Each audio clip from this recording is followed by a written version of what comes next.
Assalamualaikum guys, dan selamat malam YouTube. Ya, macam Bob IP ya. Alright, malam ini kita nak unboxing satu produk yang baru kita terima dari RF3World. Produk yang diberi nama CACTOMAX3.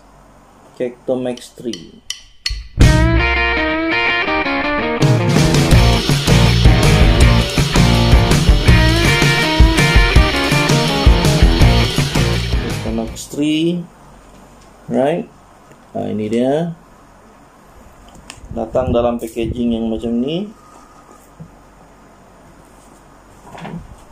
This is dia punya packing tadi.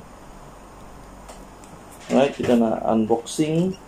Dan produk ini adalah produk terbaru daripada RF3World, Fat Burning, Slimming, Cardiovascular Health. Produk untuk menguruskan badan. Alright, di sini ada tulisan mengenai ingredients. Oh, ini dia punya kamera. Ingredients. Dan di sini pula ada suggestion untuk serving. Okay. Alright, bagus, kita unboxing. Mana ni?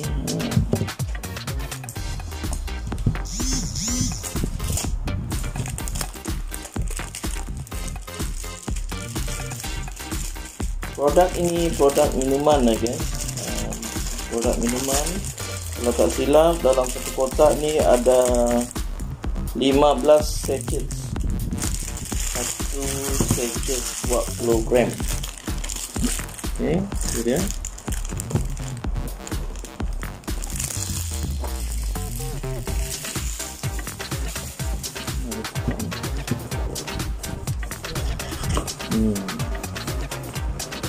Okay, itu dalam dia.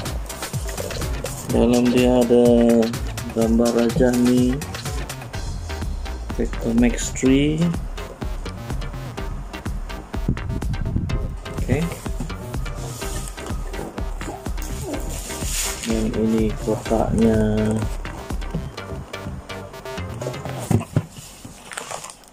Ada 15 sachet.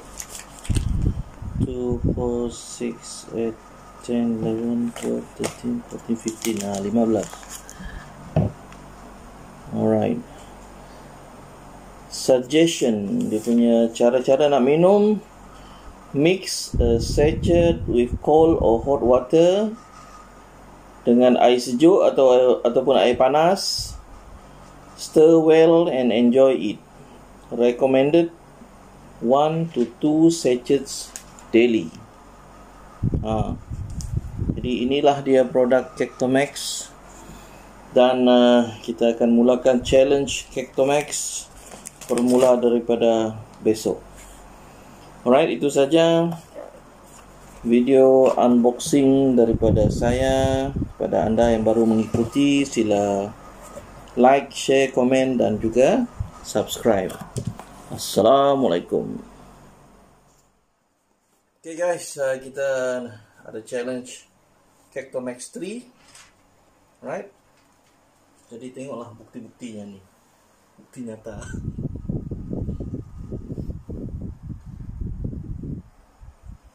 Okay, jom kita naik.